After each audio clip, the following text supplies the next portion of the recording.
Hello all, welcome back to my channel. நாம் இந்த வீடியோவில் சிகப்பு அவலை வச்சு எப்படி ஈஸியாக ஹெல்த்தியான லட்டு மேக் பண்ணலாம் அப்படிங்கிறத பார்க்க போகிறோம். 1 கப் அளவு சிகப்பு அவல் எடுத்திருக்கேன், லேசான அவல். 1 கப்புக்கு அரை கப் இல்லைன்னா 3/4 கப் அளவுக்கு நம்ம வெல்லம் இல்லைன்னா நாட்டு சர்க்கரை எடுத்துக்கலாம். அதுக்கப்புறம் பொட்டுக்கடலை, அப்புறம் ஃப்ளேவருக்காக 2 ஏலக்காய் எடுத்திருக்கேன். இப்போ நம்ம சிகப்பு அவலை ரோஸ்ட் பண்ணி எடுத்துக்கலாம். இப்போ சிகப்பவல் ரோஸ்ட் பண்ணுறதுக்கு ட்ரையாகவும் ரோஸ்ட் பண்ணலாம். உங்கள்கிட்ட நெய் இருந்துச்சு அப்படின்னாலும், உங்களுக்கு நெய் ஃப்ளேவர் பிடிக்கும் அப்படின்னா நெய்யை ஆட் பண்ணிக்கலாம். நெய் ஆட் பண்ணி நல்லா ரோஸ்ட் பண்ணி எடுத்துக்கோங்க. நல்லா ரோஸ்ட் ஆகிற அளவுக்கு தான் லட்டு ஸ்மெல் சூப்பராக இருக்கும். நல்லா ரோஸ்ட் பண்ணி எடுத்துக்கோங்க.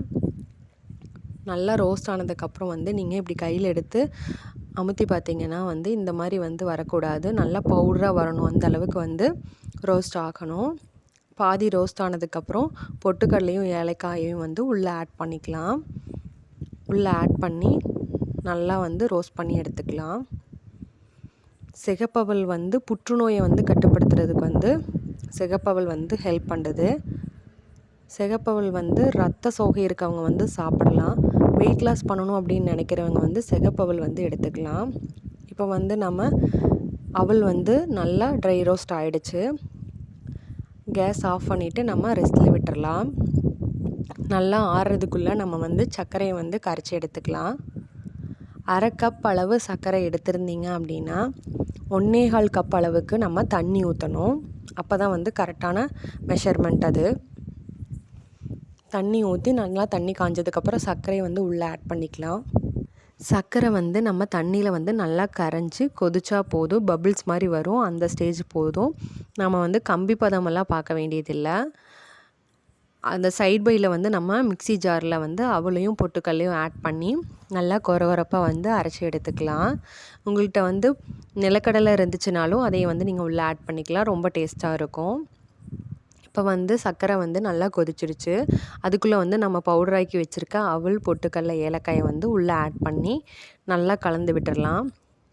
நல்லா சர்க்கரை பாவுக்குள்ளே நம்ம அவல் பவுடர் உள்ளே நல்லா மிக்ஸ் ஆனதுக்கப்புறம் உங்களுக்கு நெய் ஃப்ளேவர் பிடிக்கும் அப்படின்னா உள்ளே ஒரு 4-5 டேபிள் ஸ்பூன் நெய் உள்ளே ஆட் பண்ணிக்கலாம். எங்களுக்கு அந்த நெய் ஃப்ளேவர் பிடிக்காது, அதனால் உள்ளே ஆட் பண்ணலை. உங்களுக்கு வேணும்னா உள்ளே ஆட் பண்ணிக்கோங்க. நம்ம இப்போ கையில் பிடிச்சி பார்த்தோம் அப்படின்னா லட்டு பதத்துக்கு வந்துருச்சு அப்படிங்கிறது தெரிஞ்சிரும். நல்லாயிருக்கும். இப்போ உங்களுக்கு முந்திரி, திராட்சை இதெல்லாம் உள்ளே ஆட் பண்ணிக்கணும் அப்படின்னா நீங்கள் இப்போ ஆட் பண்ணிக்கலாம்.